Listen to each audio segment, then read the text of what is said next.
La question de l'environnement, on en parle.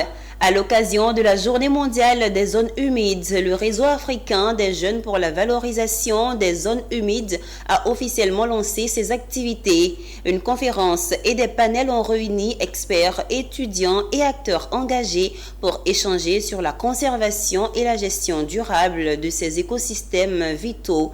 Cette rencontre qui s'est tenue à l'amphi Adama Diawara de l'université Félix Houphouët-Boigny a été marquée par une mobilisation forte en faveur de l'environnement. Fulgence Canon et Ezekiel Seri.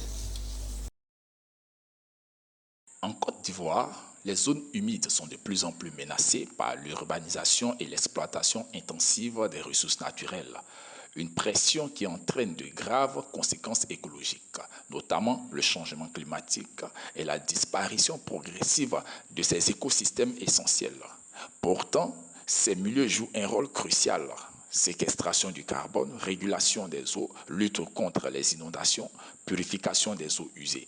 Autant de services écologiques indispensables à notre équilibre environnemental. À travers cette activité, nous pouvons toucher directement nos populations à l'effet de les sensibiliser sur l'importance des zones humides en Côte d'Ivoire et dans le monde. L'important, c'est que ces zones-là regorgent d'une biodiversité vraiment très importante.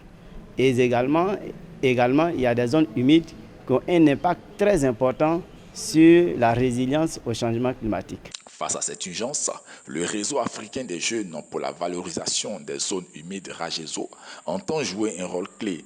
À l'occasion de la Journée mondiale des zones humides, il a réuni experts et étudiants pour sensibiliser la jeunesse et interpeller les décideurs sur la nécessité de protéger ces espaces vitaux. Les zones humides sont menacées d'extinction si nous ne faisons rien parce que au niveau des zones humides de Grand Bassam, aujourd'hui, il y a l'urbanisation, il y a la pollution et tout ce qui entraîne à toutes ces zones humides-là.